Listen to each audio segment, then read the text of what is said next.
All right, live here at SWS Bodyboarding.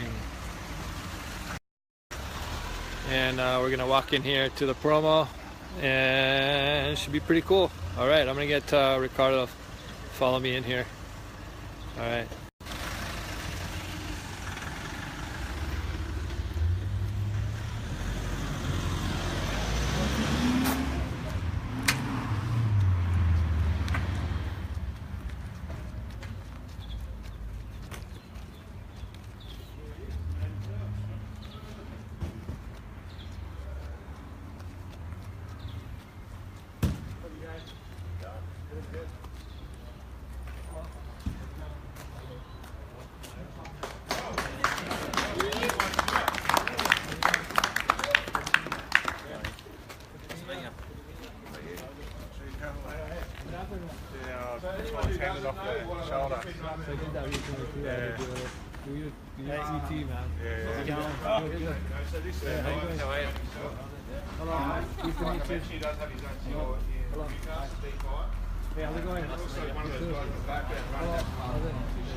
Hey, good to see you guys. Yeah, how we doing? Good. How you doing? Yeah, we're good. Hello. Hey, what's going on there? Ripper. Hello. Oh, yeah. Hi, good to meet you. Good to meet you, mate. Hey, good to meet you. Thanks for coming out. Hello. All right. Thanks you guys for coming out. Hey, how's it going? What's up, you too? Hey, good to meet you. Good. How you doing? Hey, Good. How you doing? What's up, buddy? All right. Cool. Hey, how's it going? What's happening? Nice beard. Cheers, Both man. You guys got some good stuff going on. So is this a shop over here? Yeah, mate. Pretty sick. Oh, nice. Nice. Cheers. Cool.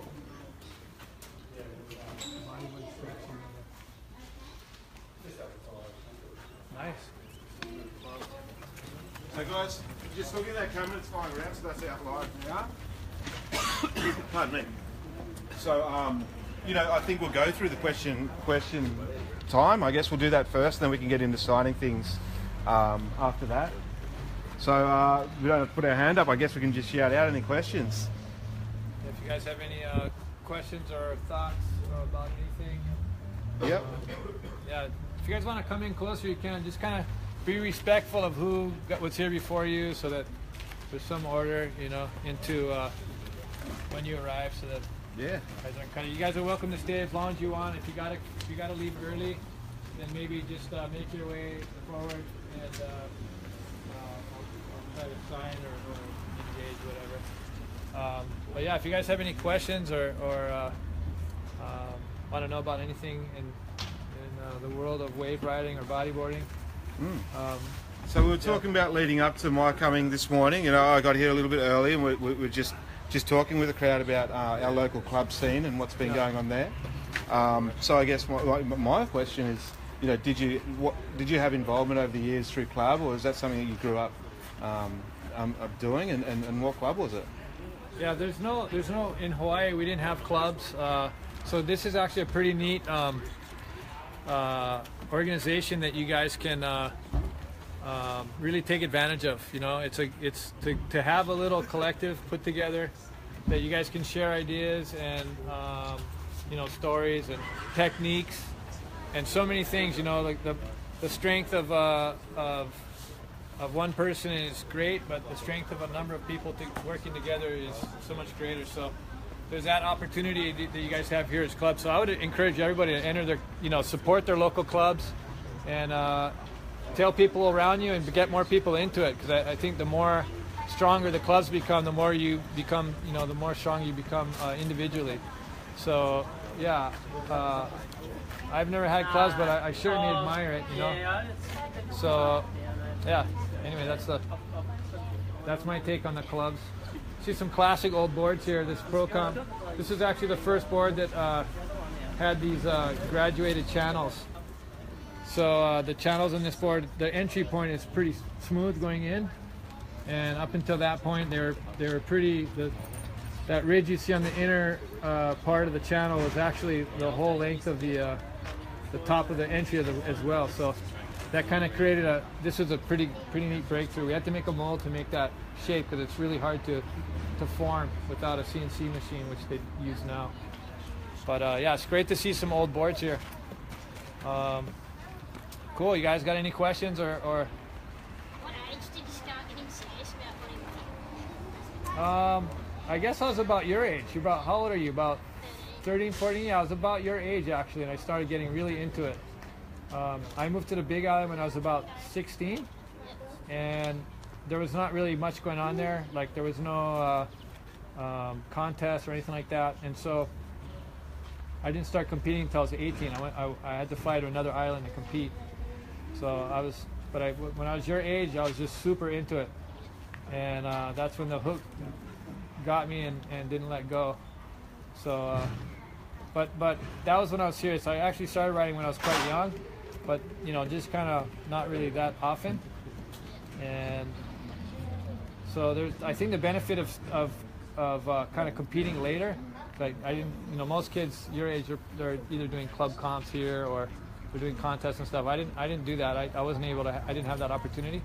But so what I did end up doing is really developing my riding and developing my building block foundation, and that helped me, I think, in my career because as soon as I started competing, it was at a pretty good level, and I kept that level going. I made it to the final. I made it to the finals, and I did that for like the first 4 or 5 years I competed, like just every contest.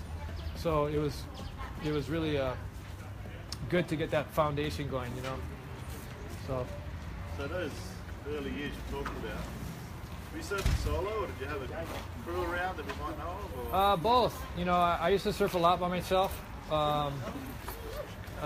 There was a couple other kids that were into bodyboarding, in Kona. So I would hook up with those guys on occasion, surf with them. But a lot of times I'd be by myself. Yeah, that's the impression I got.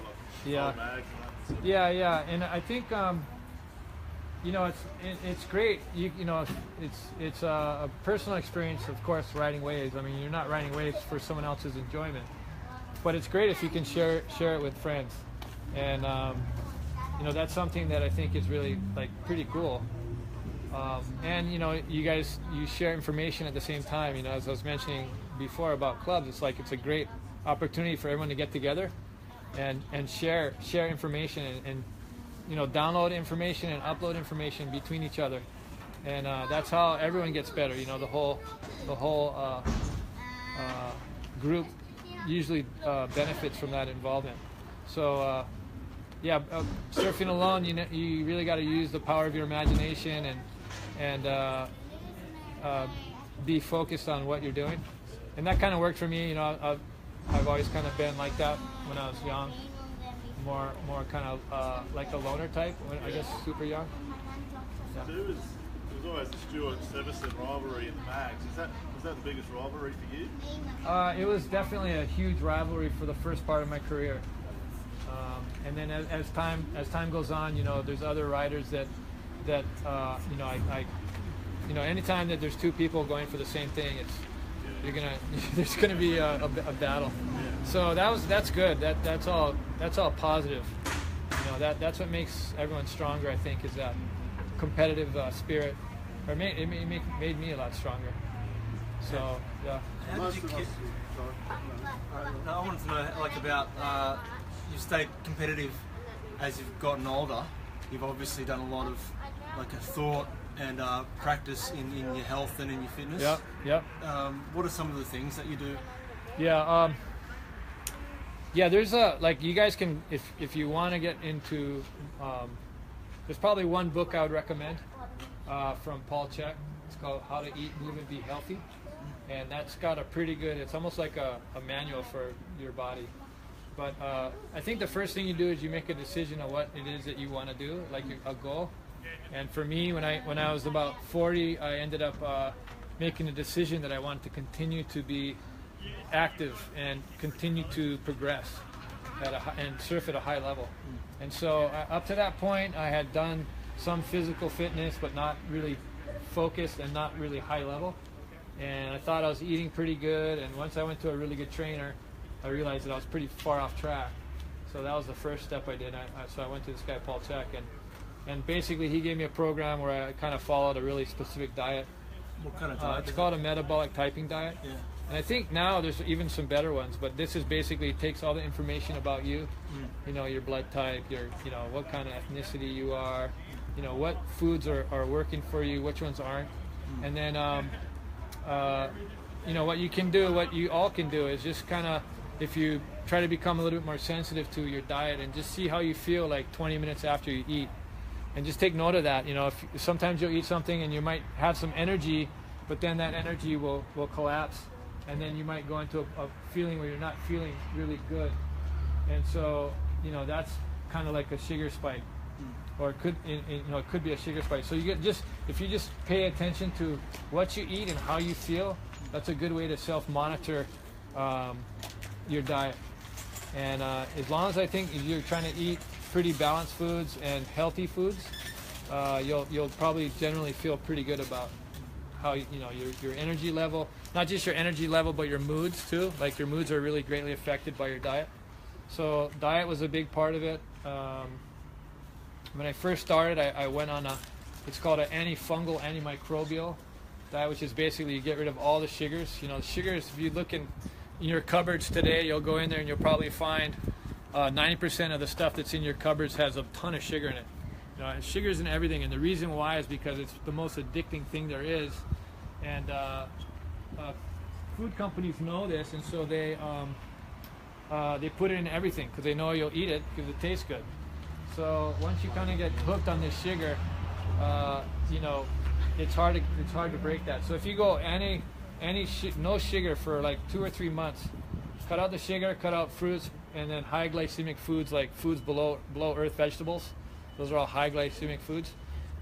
You'll notice that you're going to go through some different peaks and valleys as far as your emotions and stuff, and that gets complicated. It gets to do with the biota that's in your gut and how it's responding and excreting enzymes to make you feel certain ways. So all this stuff, you know, it's like the more you look into it, the deeper it gets and the more crazy it is. But they're just learning now, like the importance of all the fauna in your gut and how important that is in terms of nutrient assimilation and all the things that are in health. Because we cohabitate with our gut, with the fauna in our gut. So it sounds kind of weird and stuff, but it's proven scientifically, and it's reality. So best to embrace the idea and start, you know, eating according to that. So no sugars and high sugary foods for a while. Get rid of that. And this is just what worked for me. I mean, this is my story. And so and then you kind of get into a good state where you're not craving sugar, and you're having good energy, and you're feeling stoked a lot of the time. You know, generally happy and positive. And then I try stretch. We do, you know, try to do a stretching program. So do the stretching program and a physical fitness program. So I usually do like stretches in the morning if I can. I'll do like a 20 or 30 minute stretch, and then What kind of stretches? or even longer, up to an hour. Everything that, you know, I do a lot of myofascial stretching, which is basically the sheath around most muscles of the myofascial tissue, and that gets stressed on high impact airs and hard bodyboarding. So I do a lot of stretches that involve myofascial, the sheath encapsulating the muscles. So if you want to get specific. So and then you know, I try to do everything from my head to my toe, and really focusing on the parts that you get tight bodyboarding, like for me, hamstrings, because they're kicking a lot and you're straight. So my hamstrings are super tight, and so I work a lot on that. But anyway, usually about, you know, 30, 40, 50 minutes in the morning, and then that's a good time to try to get your mind in check too. And then my day starts. I'll you know, it's in blocks. If the waves are good, I'll surf. If it's not good, I'll do some work. And then usually a core workout program every other day for me. It might be 2 days to 3 days a week at different, whatever works for you is kind of what you want to kind of stick to. Okay, sorry to interrupt, no Mark, just for 2 seconds. Is there anyone else that needs to get to work, or is everyone else cool to stay for a bit longer? Yeah. That's good. You need Yeah, to no go. worries. Yeah. Okay. If you want to leave your board with us, you know, we can make a pile of stuff and have it signed and pick Or it I up could, later. It's okay. you want to do some signing now, or maybe? Totally up to you. Well, You're the man. We'll give it another half hour. You know, if there's anyone that needs to leave or anyone don't lose your job over this, you know, at the end of the day, we want you know, it might be I called in sick, I'm right. just throw it at us, buddy, and do what you need to do. You know, make yourself at home here. You know, and it feels pretty formal right now, but we can, you know, it's fun to loosen up. You know, you blurt out questions or yell out stuff as you need to. You know, that's okay. You know, I've been hanging with Mike all morning, and he's cheeky buggers. So. Probably lost my career, like growing up, you were one of the reasons I picked up one of these and got the surfboard out. Who got you on one over in Hawaii instead of getting on the stand-up? Who pushed you to get on? You know what really kind of made me do that was the conditions where I was surfing. You know, it was just super shallow. A lot of the reefs in Kona were just. In fact, that's where the bodyboard got invented, the first one.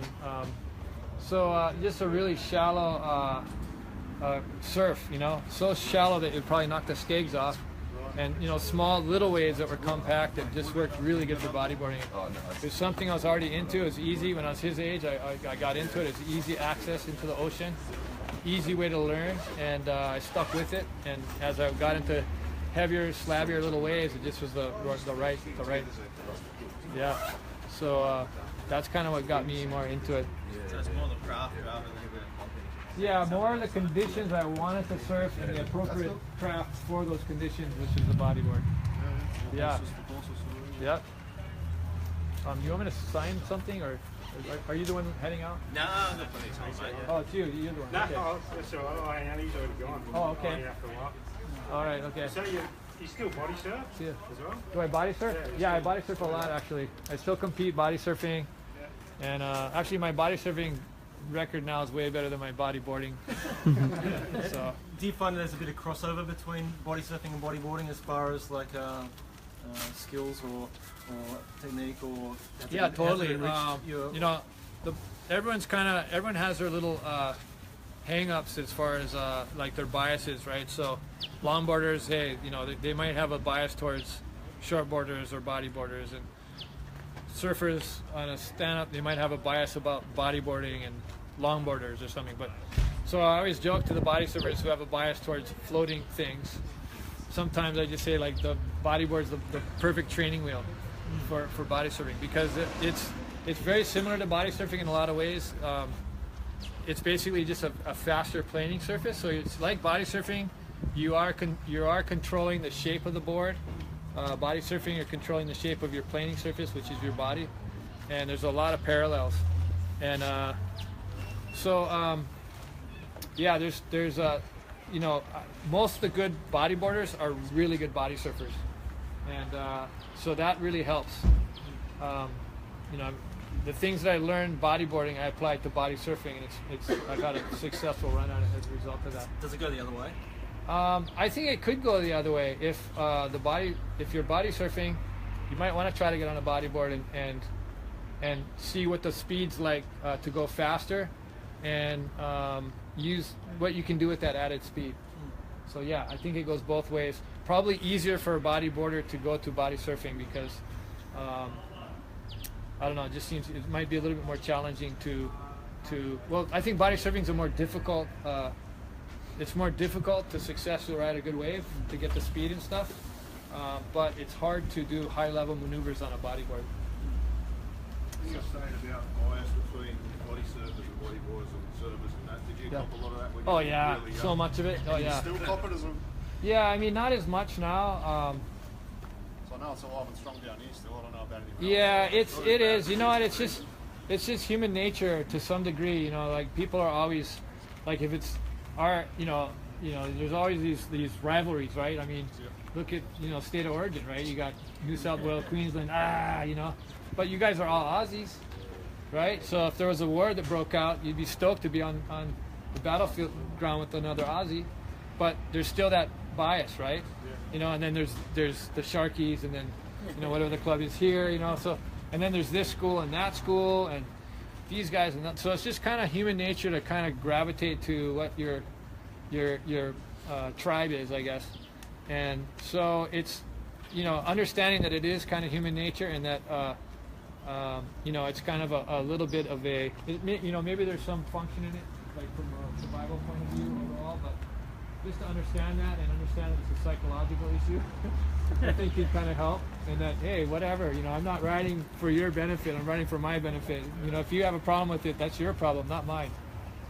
So, yeah, I mean, you know, now the fact is that, you know, when we were young, when we were grommets, we used to take the abuse, right? But now maybe we give the abuse, so it goes both ways now, so you got to be careful. But, yeah. Hey, Mike, have you done any breath work training for big wave surfing? Can you talk about that? Yeah, sure. There's different programs now that you can do to increase your breath hold, and so there's, yeah, I would encourage everyone that wants to surf big waves and is going to be in conditions that might be challenging to cope with if you're not physically prepared for it. And so one of the things I did was a static apnea class, which basically teaches you how to hold your breath and how to breathe correctly. And it's a pretty involved process. It's like a 2-day course, and then you go through some different training with it. So I would encourage everyone to kind of, if you're serious about it and you want to take your surfing to another level of comfort in bigger conditions, if you do plan on going into bigger conditions, look into that and start to try to train yourself a little bit with that, because that's a really helpful tool. I use now. I never used it until I recently, and I took the course, and it was like, wow, I could have used these a few years in the past. You did the one in Hawaii, the big wave. Yeah. It's I did. Yeah. That's right. Yeah. So Mike, over the years, a lot of guys, and they've always passed it back, and it's associated with your name, is opening your eyes underwater. So, are you one of those guys that open your eyes underwater and you're always looking around? Well, especially if I'm dunking under a wave and if a wave is broken already, depending on its size, like I'm looking for the low pressures. Yes. And so I don't know. Has anyone here seen that low pressure article I wrote a while back, a few years? Yeah, okay, aiming for the pocket, Yeah, so as the wave comes in, it will throw, and then that lip will hit.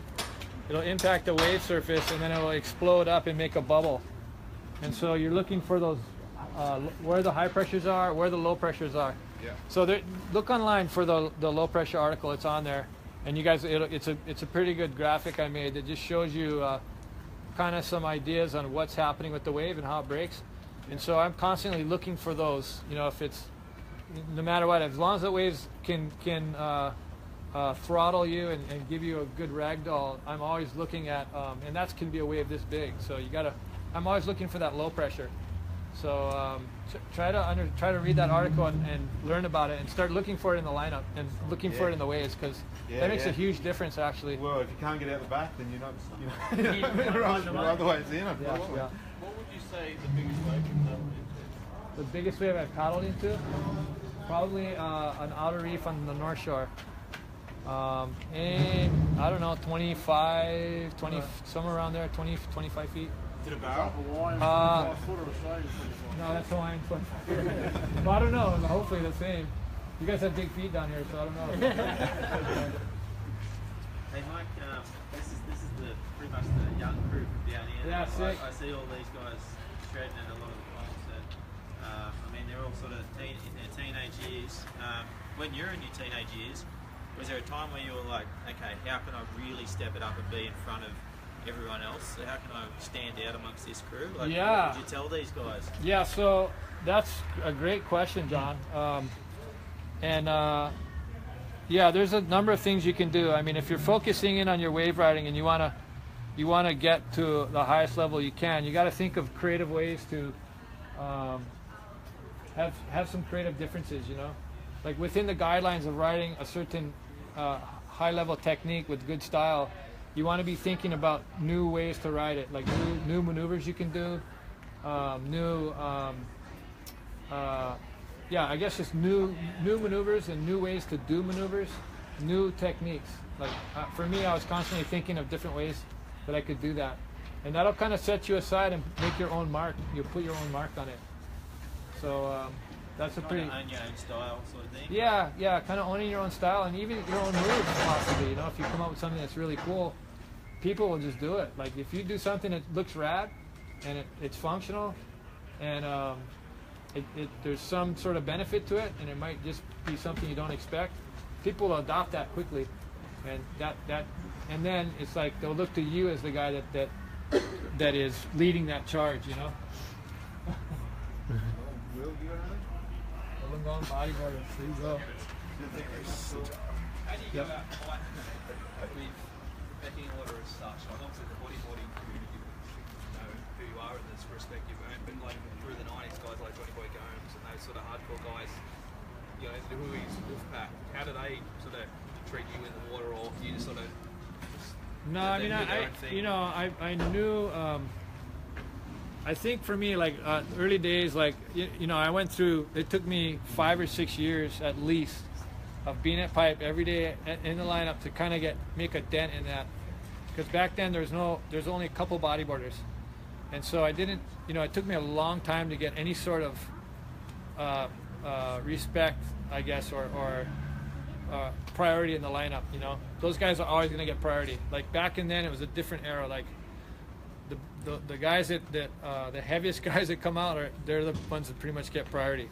And so you would have to wait, you know, you just got to wait your turn or wait until they don't catch a wave, or ask the guy which way that he's going and go the other way and paddle like a maniac next to him. And people don't know what to think. And then you get the wave because they don't know if he's going left or right, you know. So, yeah, just it took time. It took time, basically, you know. You gotta prove to everyone, I guess, that's out there that you're not gonna ruin the wave, you're not gonna kook it, you know. And I think once you do that, after a while, you start to get a kind of like a reputation, and then that helps. Nowadays, I mean, I've been out there for so long, I've seen most of the kids grow up out there, so that's been helpful. I'm usually the oldest guy out there. It takes a lot of respect, doesn't it? But at the end of the day, you know, you might be able to take that wave and ride that wave better than the guy that's there. But if you do that without respect, you know, people are going to see that and feel that, and even though you might have caught the wave and be riding that wave, you know, you're not going to gain the respect from your peers or from others onlooking. So, you know, at all times, whether it's local here or it's over there or anywhere you go, you know, you always have to be respectful of the other people, and they mightn't be as good as you, but sometimes you have to give them respect. They're deeper, and if they blow that wave, you know, sometimes it doesn't matter of helping that other guy to achieve his goal, you know.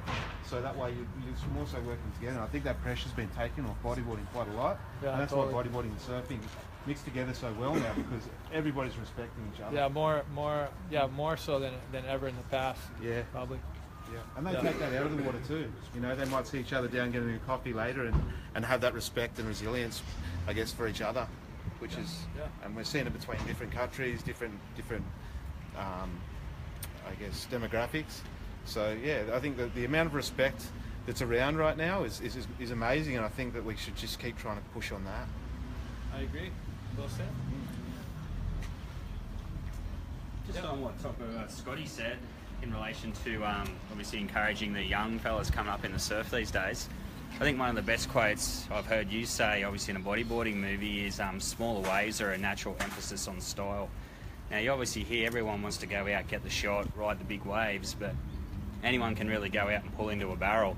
But what's your thoughts on obviously just giving the young fellas some obviously encouragement and probably just very summed up advice as to how they can possibly progress? Because every comp we go to, Scotty I've been in, Jason I've been in, be lucky to be over 3 foot. So when you're trying to think about riding big waves, but at the end of the day, your majority of the comps, like I said, have been very small. So Well, yeah, I mean, you know, 90% of the surf I ride is small, just because it's not always big. And there's a lot of benefits to riding small waves.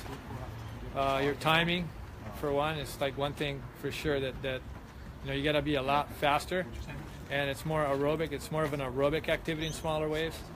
So to me, that's all that's beneficial to your overall wave riding. And you can, you know, it's almost like little riding test models. If you want to ride big waves, it's basically scaled up versions of what you're doing in smaller waves.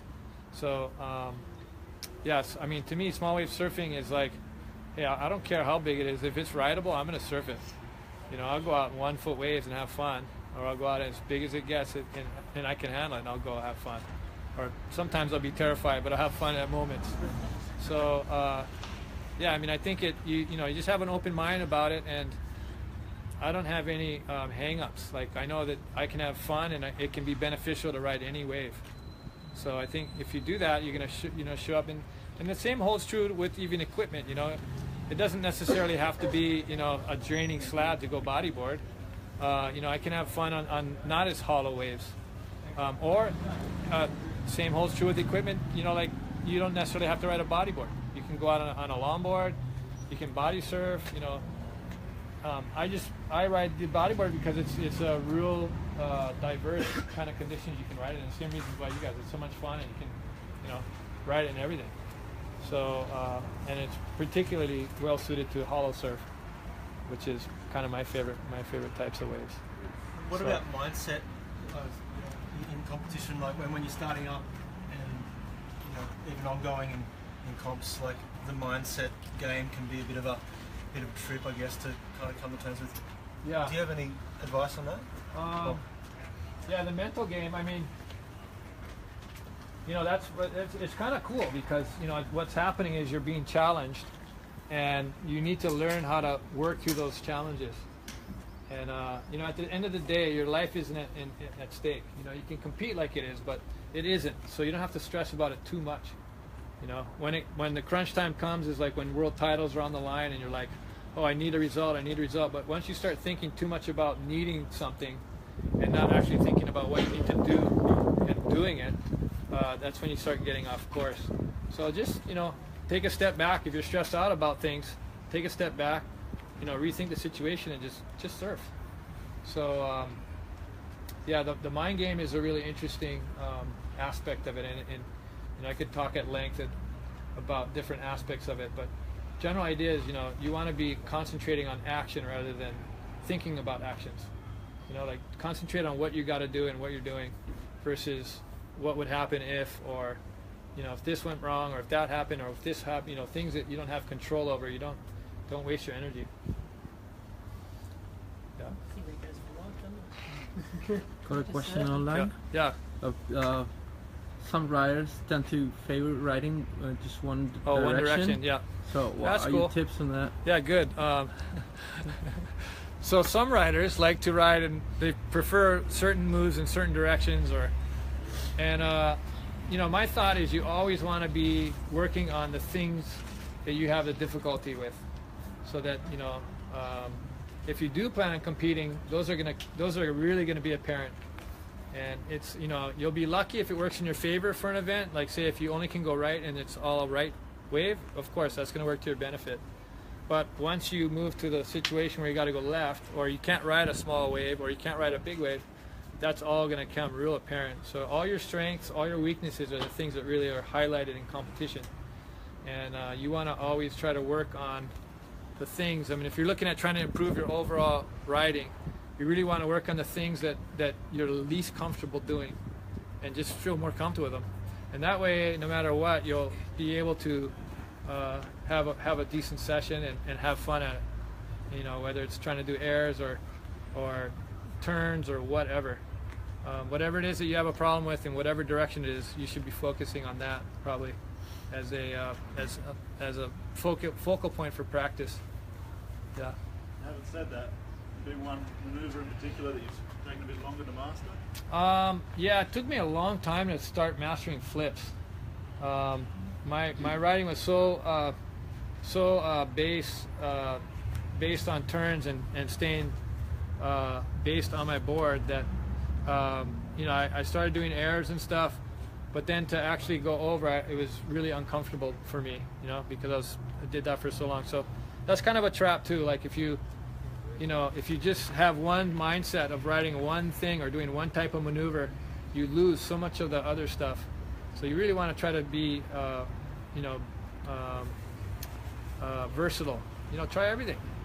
It's an open playground out there, and so long as the conditions merit, you can do just about anything you can think about doing. That's one of the beauties of bodyboarding, is there's such like mind vehicles.